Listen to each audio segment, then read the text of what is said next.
Hello friends, मैं हूं Prince और स्वागत करता हूं आपका मांगे ब्रेन्स में। तो हम बेसिकली क्लास 10th में मैथमेटिक्स का अपना सेकंड चैप्टर पॉलिनोमियल्स देख रहे थे, जहां पे लास्ट लेक्चर हमारे लिए बहुत ही ज्यादा इंपॉर्टेंस रखता है। क्यों सर? क्योंकि वहां पे टाइप 3 के इस सवाल को बनाने के लिए हमने मेथड नंबर 1 देखा। अब देखो, सवाल में सिर्फ क्यूबिक पॉलिनोमियल की बात की गई थी, लेकिन हमने जो अपने मेथड नंबर 1 को देखा ना, उसको हमने बिल्कुल जनरलाइज कर दिया। यानी अगर आपको कोई हायर डिग्री का भी पॉलिनोमियल दिया जाता है ना, तो मेथड 1 की मदद से आप बचे हुए जीरोस पे बात कर सकते हो। इसी वजह से वो मेथड नंबर 1 का कंसेप्ट बहुत इंपॉर्टेंट है, क्योंकि वही सेम कंसेप्ट आगे एक वैरायटी में मैं यूज करने वाला हूं। ये बात क्लियर हो गई सभी को? तो किसी से भी वो लेक्चर मिस नहीं होना चाहिए, एक अल्ट्रा इंपॉर्टेंट लेक्चर है। अब इस लेक्चर में इस सवाल को बनाने के मेथड नंबर 2 पे बात करेंगे और यह समझेंगे कि किस मेथड का क्या यूज है, कब किसको कहां यूज करना है। क्लियर? अब यहां पे आपका पूरा फोकस होना चाहिए। मेथड नंबर 2, तो कुल मिला के सर मुझे अपने क्यूबिक पॉलिनोमियल गिवन है। क्या है सर?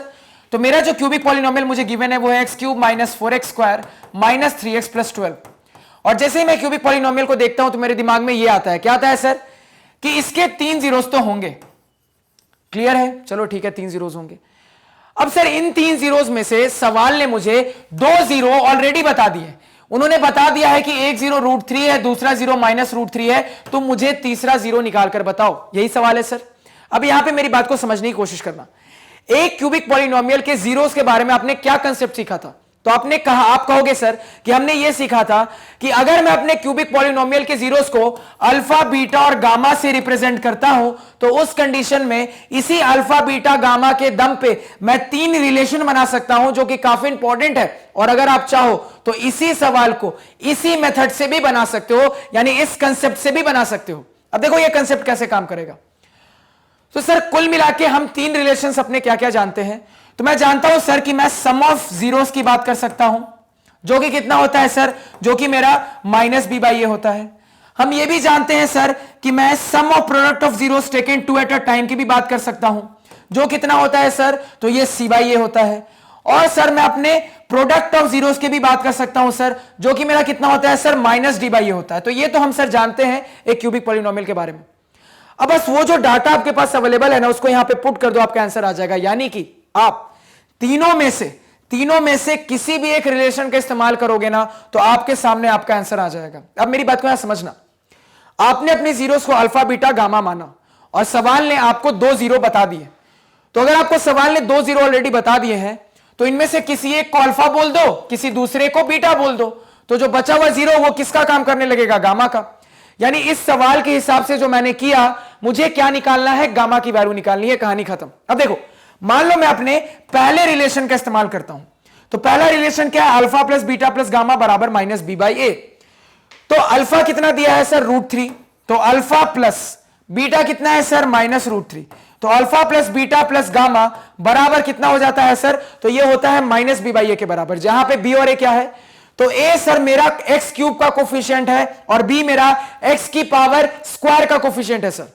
क्लियर है? यानी कि यहां से मैं लिख सकता हूं सर, इसकी वैल्यू हो जाएगी माइनस। देखो यहां से दिख रहा है b क्या है? b की वैल्यू है सर -4। तो -4 डिवाइडेड बाई a क्या है सर? x³ का कोफिशिएंट 1 है, यानी कि डिनोमिनेटर में 1। अब डिनोमिनेटर में 1 आ रहा है, यानी इसको मैं थोड़ा सा सर सॉल्व करूं तो मेरे पास आ रहा है √3 प्लस माइनस माइनस √3, यहां पे प्लस गामा बराबर माइनस माइनस +4, यानी 4/1, जिसको मैं 4 लिख सकता हूं। अब यहां पे क्या दिख रहा है? क्लियर कट दिख रहा है सर कि ये √3 से कट गया, मेरे पास आ गया है गामा बराबर 4। यानी मुझे यहां दिखा क्या था? मुझे क्लियरली यहां पे ये दिखा कि मेरे पास ये एक इक्वेशन है और एक अननोन है। एक इक्वेशन है जिसमें सिर्फ एक अननोन है, गामा। आराम से निकल जाएगा सर, निकाल लिया। तो मेरा जो वो थर्ड बचा हुआ जीरो है, कितना निकल के आया सर? 4 निकल कर आया। तो इस इक्वेशन से मेरा आंसर आ गया। ये क्लियर हुआ? अब देखो, अगर आप चाहो तो दूसरी इक्वेशन से भी यही आंसर निकाल सकते थे। कैसे? मान लो मैं इस वाली इक्वेशन को सिलेक्ट करता हूं। तो अगर आप इस वाली इक्वेशन को सिलेक्ट करोगे, देखो क्या होगा। तो जैसे ही आप इस वाली इक्वेशन को सिलेक्ट करोगे, तो आपके पास देखो क्या हो जाएगा। यहां पे आपके जीरोस क्या है? तो √3 -√3 और गामा है। यानी कि सर अगर alpha into beta into gamma की मैं बात करूं, तो अल्फा है √3 इंटू बीटा है -√3 इंटू गामा बराबर कितना होता है सर? तो ये होता है -d/a, यानी कि minus constant term divided by coefficient of x³। यही होता है सर। यानी कि माइनस कांस्टेंट टर्म कितना है sir? Constant term 12 divided by coefficient of x³, जो कि कितना है सर? 1 है, यानी -12/1।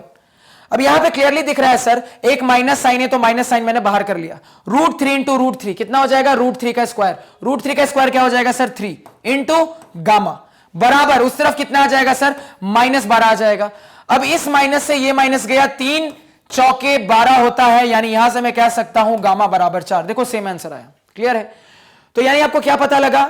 यहां से आपको यह पता लगा कि आप इस मेथड 2 से भी इसी सवाल को बना सकते थे। अब देखो यहां पे अगर मैं कंपैरिजन की बात करूं तो अब कुछ कहूंगा। अब मेरी बात यहां ध्यान से समझने की कोशिश करना कि यहां से देख के समझ में आ रहा है सर कि मेथड 2 लगाना ज्यादा आसान था, मेथड 2 से काफी जल्दी बन गया। और अगर आपके एग्जाम में यह सवाल आता है तो आप इसको मेथड 2 से ही बनाना, मेथड 1 से नहीं बताना। तो मेथड 1 का सिग्निफिकेंस क्या था सर? तो उतना बड़ा जो हमने मेथड 1 सीखा उसका क्या इंपॉर्टेंस है? तो इंपॉर्टेंस ये है कि सिर्फ क्यूबिक पॉलिनोमियल ही नहीं, आगे जाके चैप्टर में हम हायर डिग्री के भी पॉलिनोमियल देखेंगे, जहां पे वही जीरोस की बात होगी, बचे हुए जीरोस की बात होगी। तो वहां पे वही मेथड नंबर 1 काम आने वाला है, वहां ये मेथड नंबर 2 आप नहीं लगा पाओगे अच्छे से। समझ में आई मेरी बात? इसमें किसी को कोई दिक्कत, कोई समस्या, कोई परेशानी नहीं होनी चाहिए। तो आपके बुक में ये जो सवाल आपको दिखेगा तो आपको सिंपली वो इस तरीके से सॉल्व कर देता है इस वाली इक्वेशन को लेकर। तो पूरी की बारीकी हमने जान ली यहां पे कि ये सवाल है 1 से भी बन सकता है, 2 से भी बन सकता है। 1 का मेथड जानना जरूरी था, उससे बनाएंगे नहीं, जानना जरूरी था, क्योंकि आगे आने वाले कुछ कंसेप्ट है जो कि मेथड नंबर 1 में मेरी बताई गई बातों पर डिपेंड होंगे। क्लियर है? लेकिन मेथड नंबर 2 ज्यादा आसान है सर लगाना, और इसको मैं इस इक्वेशन से भी लगा सकता हूं, इस इक्वेशन से। अब याद रखना, जब आप मेथड 2 लगाओगे ना तो आप अपना थर्ड जीरो निकालने के लिए पहला वाला इक्वेशन का इस्तेमाल करना या फिर आखिरी वाला, यानी सम ऑफ जीरोस वाला या फिर प्रोडक्ट ऑफ जीरोस वाला। ये बीच वाला नहीं इस्तेमाल करना। क्यों नहीं इस्तेमाल करना बता दे रहा हूं। अगर बीच वाला इस्तेमाल करोगे ना तो आपके पास 0 बराबर 0 आ जाएगा। क्या मैं कह रहा हूं? अगर आप अपने बीच वाले मेथड का इस्तेमाल करोगे तो आपके पास 0 बराबर 0 आ जाएगा। तो कई बार ऐसा होता है जब हमारे पास एक ही आंसर को निकालने के लिए मल्टीपल इक्वेशंस अवेलेबल होती है ना, जिसका हम इस्तेमाल कर सकते हैं, तो उनमें से एक इक्वेशन जिसको हम कहते हैं फेल होने लगती है। एक इक्वेशन फेल होने का यह मतलब है कि वो 0 बराबर 0 हो जाएगा। मतलब ये चीज गलत नहीं है, आपको पता है कि 0 0 के बराबर है, इसमें कोई दिक्कत नहीं है, लेकिन इससे हमारा आंसर निकल कर नहीं आता। इसी वजह से इसको हम कह देते हैं कि एक इक्वेशन फेल होने लगती है। तो कई बार ऐसा होता है जब मल्टीपल इक्वेशंस अवेलेबल होती हैं और तीनों या फिर कह लो मल्टीपल इक्वेशन में से किसी भी इक्वेशन का इस्तेमाल करके तुम आंसर निकाल सकते हो, तो उनमें से कुछ इक्वेशंस हो सकता है फेल होने लगे, इस टाइप की कंडीशन बन जाए। आप चाहो तो करके देख लेना, इसमें अल्फा बीटा और गामा को पुट करना, सॉल्व करना, 0 बराबर 0 आ जाएगा, सॉल्व होकर यहां से निकल पाएगा। इसलिए मैं कह रहा हूं कि अगर एग्जाम में आ जाए तो आप सम ऑफ जीरोस या तो इसका सहारा लेना या फिर प्रोडक्ट ऑफ जीरोस का सहारा लेना। कहानी इसकी यहां पे खत्म होती है। यानी ये जो हमारा टाइप 3 जिसको मैं कह रहा था इतना इंपॉर्टेंट टाइप है, उसके बनाने के 2 मेथड, दोनों की बारीकियां हमने डिस्कस कर ली और ये भी डिस्कस कर लिया कि अगर बोर्ड एग्जाम में आता है तो मेथड 2 से ही बनाना है। 1 जानना इसलिए जरूरी था क्योंकि आगे उस पर हमारे कुछ कंसेप्ट बेस्ड होने वाले हैं। समझ में आई चीजें? किसी को कोई दिक्कत, कोई समस्या, कोई परेशानी नहीं होनी चाहिए। थोड़ी सी आवाज को माइंड करना क्योंकि थोड़ा सा हल्का मेरा गला खराब हो गया, इसी वजह से ऐसी आवाज आ रही है, तो I hope you don't mind. तो आज के पढ़ाए हुए नोट्स आप हमारी ऑफिशियल वेबसाइट magnetbrains.com से डाउनलोड कर सकते हैं, जिसका लिंक वीडियो के डिस्क्रिप्शन में है।